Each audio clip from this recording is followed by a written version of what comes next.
So we've been talking about turning the pyramid upside down. We've been talking about creating something called the 360-degree assessment evaluation, where we have multiple perspective and all that.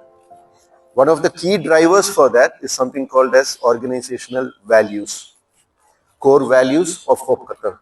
I want to thank the members of the clusters, especially the cluster leads who've been working closely with me on this over the last couple of weeks. And they've given a lot of ideas. I've shared it with consultants as well. We got their input also, and we decided that we will not have too many values. We need to have at least 3 or 4 values that we can all connect with. And these values will be what drives how we perform our activities at Hope, what we do at Hope, and also what Hope means to us. Okay, so I'm going to walk you through the 4 values, explain about it in a very brief manner. There will be more training programs on this eventually, where you will learn more about these values. Okay, so the core values of Hope, and this is what is going to drive what it says over here. We do everything we can to bring out the best in each child under our care, while ensuring adherence to our core values to maximize our impact and efficiency. And we, the team Hope, together as one, will be following the core values starting from now. We've already had it in place, it's just that now we are kind of documenting it, formalizing it. Okay? So the first value is empathy and compassion. I want you to remember this, because there will be questions around this, and it's also important for us to connect with it. And if you don't understand what we mean by empathy and compassion, we need to discuss about it so that you can actually understand what it is. So when you talk about the first value, it is empathy and compassion. Okay? Empathy and compassion means demonstrating a genuine care and understanding towards the students, their families, and other Hope team members. So we're talking about 3 different groups of people here. The children that are with us, their families, and other members of Hope. And we need to have both empathy and compassion. What do you mean by empathy? It is something different from sympathy. Sympathy is different, empathy is different. Sympathy is about what we feel bad about others, we feel sad for them, stuff like that. There is sympathy coming in there. But this is not sympathy, it's about empathy. Empathy means we feel them. They become part of our feelings, okay? And then we show a lot of compassion. And that's what Hope has been doing over the last 18 years. We are in the 19th year now, and we've always been empathetic and compassionate to every child who is coming to us at Hope and their families. And now we need to be also empathetic and compassionate to the other members of the team. Because we need to understand their story before we get judgmental, before we start taking certain things, that upset stuff. The second value that we have is called inclusivity and individualization. What's the second value? Inclusivity and individualization. What do you mean by inclusivity? Which means embracing the diversity to ensure that all students feel welcome and valued. So they become part of what we do at Hope every day.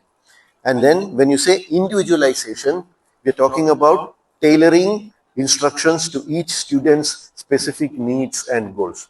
So we need to be tailoring, which is why we have IEPs, right? And we also have a range of programs. We have programs for early intervention, we have programs for primary students, we have senior students, we have open schooling, and we have vocational training programs, and we have programs for placing them in jobs. Everything is individualized depending upon the need of the particular person. Okay, so this is what is the second value of core value of Hope: inclusivity and individualization. The third value is very important for all of us: is respect and collaboration.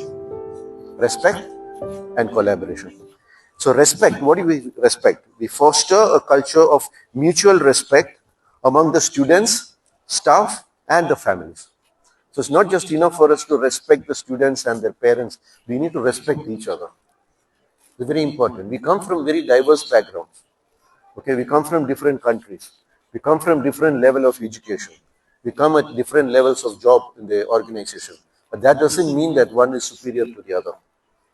We are team, together as one. If you look on your t-shirts, it says together as one. It's not just a sentence, it's something, it's part of our value system. We are together as one. We have one goal, we have one purpose, and that's why we are here together. And this is the need for us to respect each other and to collaborate with them. It's not about getting on top of somebody's shoulder so that I can look better while pushing the other person down. We need to be able to support those who are weaker than us, especially in your clusters. And this is why we created the clusters. We mixed you up nicely. Okay. Some of you may be more good at a particular skill. Somebody here might not be. So within your clusters, you need to support each other, collaborate with each other, so that collectively your team is doing better.